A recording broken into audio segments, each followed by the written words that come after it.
Hello everyone, today I will continue sharing with you the story of the single mother, Diệu Hân. Please listen closely. The long days in the hospital felt like an endless stretch of time. For Thanh, every passing minute was torment, a painful wait. The cold, sterile room with its walls heavy with the scent of disinfectant, the harsh fluorescent lights shining so brightly yet so devoid of warmth. It was as if the whole world had lost its breath of life.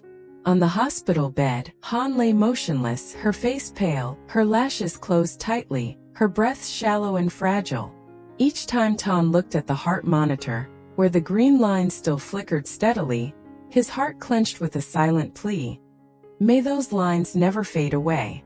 The moment the doctor announced that Hân had suffered a brain hemorrhage from the fall seared into Tana's mind like a blade. He still remembered clearly how his ears buzzed. His body swayed as if about to collapse. The words brain hemorrhage struck like a death knell. Heavy cold, leaving him no way out. In that haze of shock, all he could do was clutch the doctor's arm. His voice hoarse and trembling. Please save her. Do whatever it takes, please save Hân. From that second on, Thanh vowed not to leave her side. By day he sat quietly by her bed, watching over each fragile breath. By night, when the hospital sank into silence, broken only by the echo of nurses' footsteps in the corridor, he still stayed awake. His eyes drooped from exhaustion, but he never allowed himself to rest. Sometimes he would gently clasp Hân's cold hand and press it to his cheek, seeking a trace of warmth. His voice, choked with emotion, whispered as if willing life back into her. You must wake up, Hân. There are so many things I haven't told you. Tom needs his mother. And I need you even more. In those deep, endless nights, as the dim yellow light cast his long shadow across the floor, Tana's eyes reflected both strength and vulnerability, sides of himself he had never shown to anyone else. Each beep-beep of the heart monitor was a constant reminder that the fight was not yet over. Though fear gnawed at him, though despair threatened to drown him time and again, inside him still burned a fragile yet fierce hope. That love, patience, and relentless prayers might be strong enough to hold Hân back from slipping away. For Thanh, if there ever came a day when Hân opened her eyes to look at him, even for the briefest moment, then all the sleepless nights, all the pain and fear would have been worth it. Inside the quiet hospital room, he continued to sit by her bed, his gaze fixed on her pale face. His hand held hers tightly, as if trying to pass on his strength. From time to time, he leaned down to whisper words of encouragement, knowing she could not respond. The door creaked open. An entered, holding little Tom by the hand, a small bag in her other hand. The boy's face lit up when he saw Thanh. Uncle Thanh. But almost instantly, his young eyes shifted to his mother. Hân remained still, without even the faintest movement. The innocence on his face faded, replaced by confusion and worry. An set the bag down on the table. Inside was a container of warm porridge. She gently coaxed the boy. Eat a little first, then we'll go see Mommy.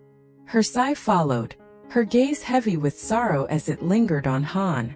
To see her best friend lying so lifeless tore painfully at her heart. Still no change, Thanh? An asked softly, her voice trembling, afraid her very question would deepen his pain. Thanh didn't answer right away. He only nodded, his eyes bloodshot from sleepless nights and endless worry. The silence in the room grew heavy. Little Tom clutched Tana's hand and murmured, Mommy's been sleeping so long. When will she wake up, Uncle? The words pierced through Tana's chest. He bent down and held Tom close, forcing calm into his voice. She'll wake up, little one. Be good, eat your porridge, and when Mommy sees you strong and healthy, she'll have the strength to wake up too. An sat down nearby, watching the scene quietly. Her eyes carried an unshakable worry, for Hân and for Thanh, the man bearing all this pain on his shoulders. Thanh saw An open the bag, preparing a warm towel and water to clean Hân's body. He gave a slight nod, as if to let her take over the task. Then he bent down and lifted little Tom into his arms. "Come on, let's sit out in the hallway to eat, so Auntie can help Mommy feel clean and comfortable." Tom clung tightly to Tana's neck, his eyes still fixed on the hospital bed. He whispered softly, "I want to stay here with Mommy." Tan smiled gently, patting the boy's small back. "We'll only step out for a moment. Once you finish eating, you can come right back to see Mommy. If you don't eat, Mommy will be sad when she wakes up."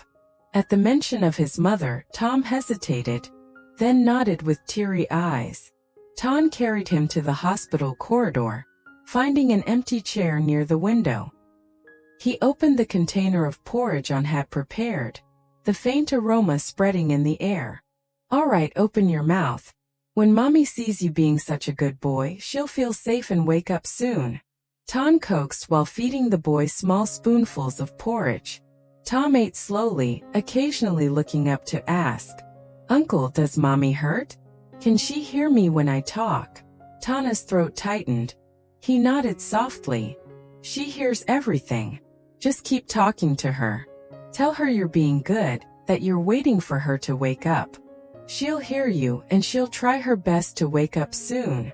Outside, the breeze drifted in through the window, carrying the warm scent of the afternoon sun.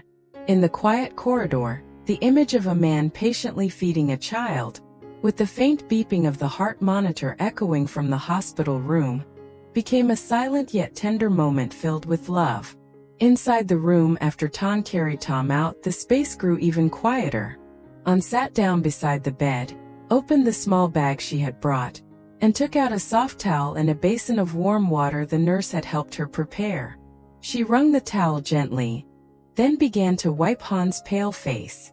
With every stroke of the towel, Anna's heart ached. The friend who once always smiled so brightly was now nothing more than a motionless figure. Her voice trembled as she whispered, "Han, you must hold on. You've been sleeping too long and Tom misses you so much. Tan is exhausted too. Please wake up, so you can see that we're still here beside you." She paused for a moment, studying her friend's serene yet worry-stricken face. Gently, she touched the tangled strands of hair, smoothing them back as she continued softly, as if certain Han could still hear. "You still have so many promises to keep. The vegetable garden behind your house.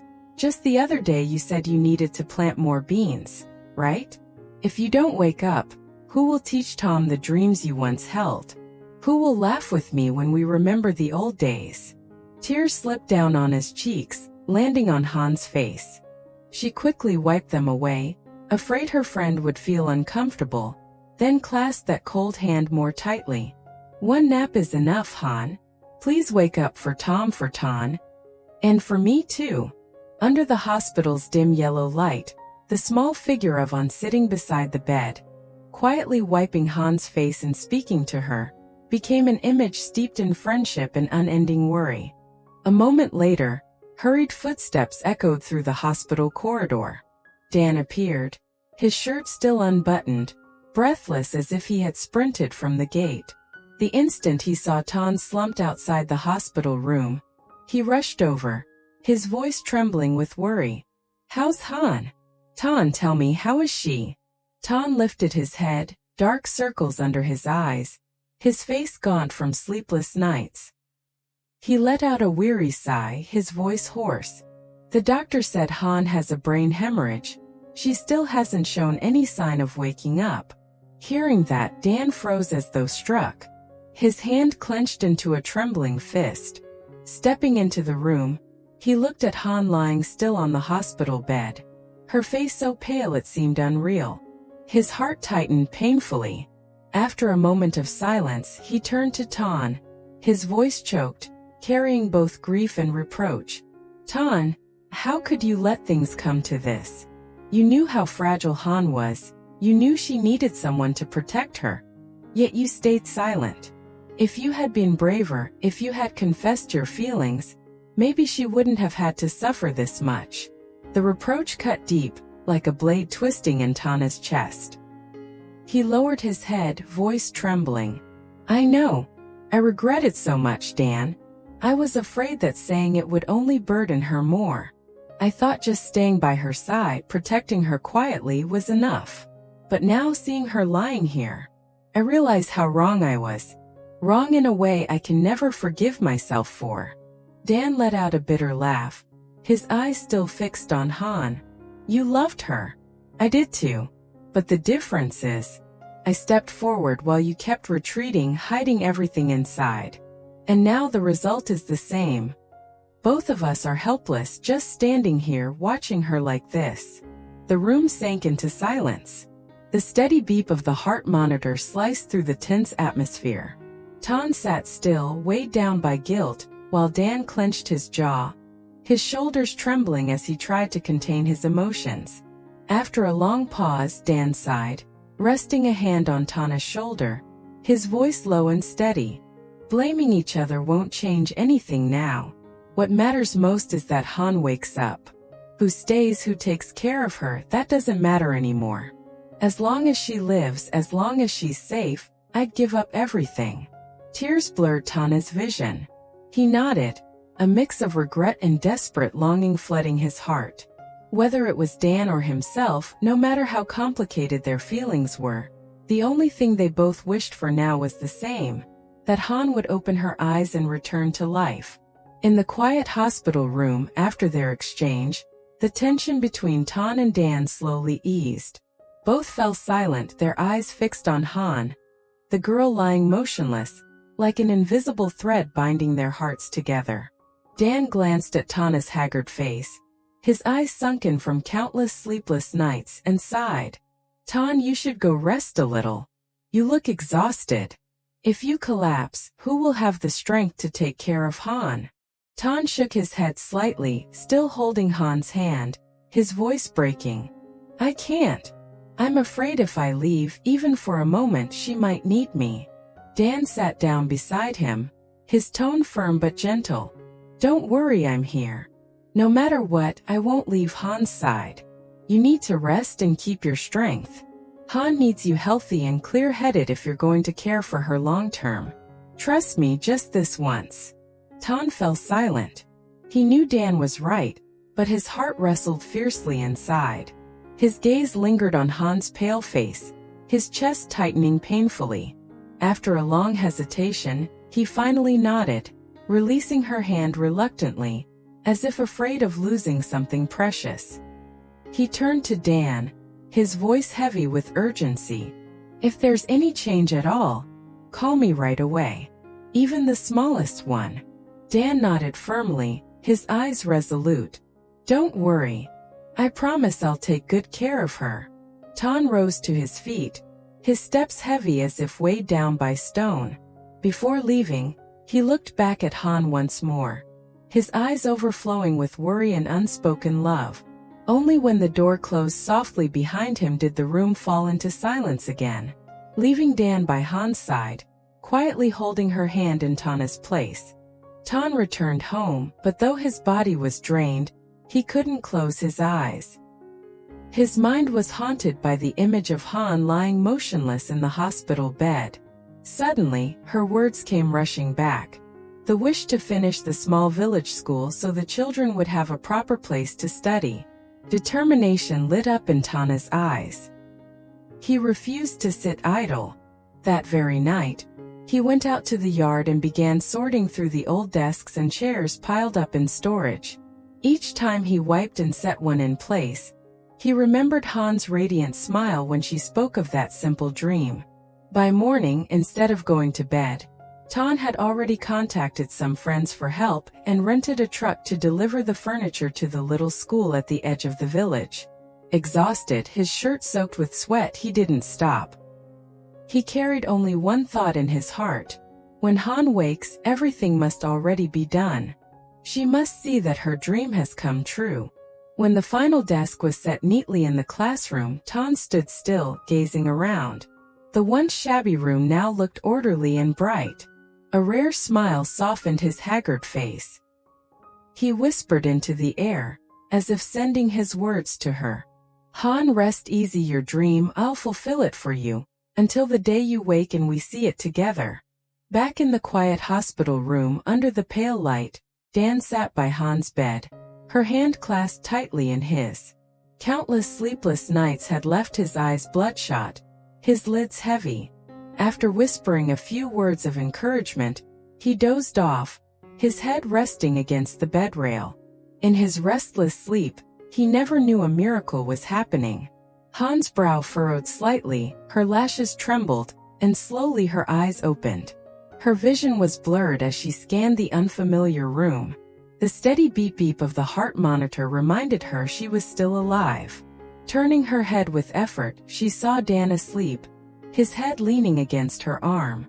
Her dry lips parted, and the faintest sound slipped out, barely more than a breath. "Tê tôm." No one heard. Dan slept on, unconsciously clutching her hand. Han gazed at him, a vague wave of emotion rising, but her body was too weak. She let her eyes close again, hot tears sliding down her cheeks. In the sterile white room, Dan remained asleep, unaware that the woman he had watched over so many days had awakened, if only for a fleeting moment. Later in the same room, Han's eyes opened once more. Her pupils drifted aimlessly, unable to recognize where she was. Her memories were blank, a terrifying void. She saw her body tethered to wires and 4 tubes, and beside her, a man slumped asleep. The harsh light revealed his face, but to Han he was a stranger. Her heart pounded wildly. Fear surged through her. She jolted upright, her breath sharp and fast, trembling hands yanking the 4 line from her arm. Pain seared through her, but she ignored it. The commotion made Dan stir, but before he could wake fully, Han staggered to her feet. Her legs wobbled, but instinct screamed she must escape. She clung to the wall, stumbling toward the door. Medical wires clattered to the ground, for poles rattled, filling the air with chaos. The door flew open and Han stumbled into the stark, bright hallway. Her eyes were frantic, her breath ragged. She wanted only to flee the strange room, the strange man. Inside, Dan jolted awake, only to see the empty bed. His heart sank in shock as he realized Han had woken, but with no memory, and was now fleeing in sheer terror. Dan froze in shock when he realized Han was gone. He dashed through the corridors, shouting until his voice turned hoarse. Han, where are you? Don't run away like this." But the long hallway only echoed his own footsteps back at him. He rushed out to the hospital gate, heart pounding, sweat pouring down his face. His mind spun in chaos, filled with only 2 terrifying possibilities. Either Han had returned to her old house, the place where her abusive husband had once turned her life into hell, or she was wandering aimlessly through the streets, not knowing who she was or where home might be. Meanwhile, Han staggered down a small road outside the hospital. Her face was pale, her eyes dazed. She mumbled to herself as she walked, "I have to go home. I have to cook for my husband. If he comes back and there's no dinner, he'll be angry." Passers-by glanced at the sight of a woman in a hospital gown, and 4 marks still bleeding faintly on her arm. They only shook their heads and walked on, unwilling to get involved. Han drifted forward like a lost soul, her bare feet pressing against the rough ground, feeling no pain. Dan ran to the parking lot, then circled through the nearby streets, his heart clenching tighter each time he failed to find her. In desperation, he called Ton. Ton. Han woke up, but she doesn't remember anything. She ran away. "I'm afraid. Afraid she'll go back to her old house." On the other end, Ton went numb. His heart plummeted into a dark abyss at the words. Terror surged through him. If Han truly returned to that place, haunted by her violent husband, what would become of her? Dan kept running frantically through the streets, calling Han's name like a madman, but only the wind and the night answered back. On one side lay the dark past, waiting to swallow her whole. On the other side was the present, where those who truly loved her searched desperately. But in her panic, which path would Han choose? Sparkles, stay tuned for the next episode to see whether Han returns to her old home or loses herself in a shadowed alley. and what fate awaits her. Xin chào mọi người, rất vui lại được gặp lại mọi người trong video của mình. Hiện tại kênh của mình đang kể về câu chuyện của người mẹ đơn thân Diệu Hân, hành trình chạy trốn khỏi người chồng vũ phu. Và hiện tại thì Hân đã có cuộc sống bình yên và tốt hơn so với những ngày rong ruổi khắp nơi. Nhưng mà số phận của Hân vẫn chưa dừng lại ở đó. Hân bị tai nạn và mất hết toàn bộ trí nhớ. Cô chỉ nhớ lại khoảng thời gian ám ảnh bên người chồng vũ phu của mình. Liệu rằng mọi người sẽ làm gì để Hân nhớ lại ký ức tươi đẹp của Hân? Mời mọi người cùng đón xem ở video tiếp theo nha. Để không bỏ lỡ video nào, mọi người nhớ like, share, bật chuông thông báo để nhận thông báo khi mình đăng video mới nhất. Và đặc biệt là mọi người nhớ cho mình một nhận xét ở dưới phần bình luận để những video sau mình sẽ cải thiện nhiều hơn hay hấp dẫn hơn cho mọi người cùng xem. Cảm ơn mọi người đã xem hết video của mình nha. Xin chào và hẹn gặp lại mọi người.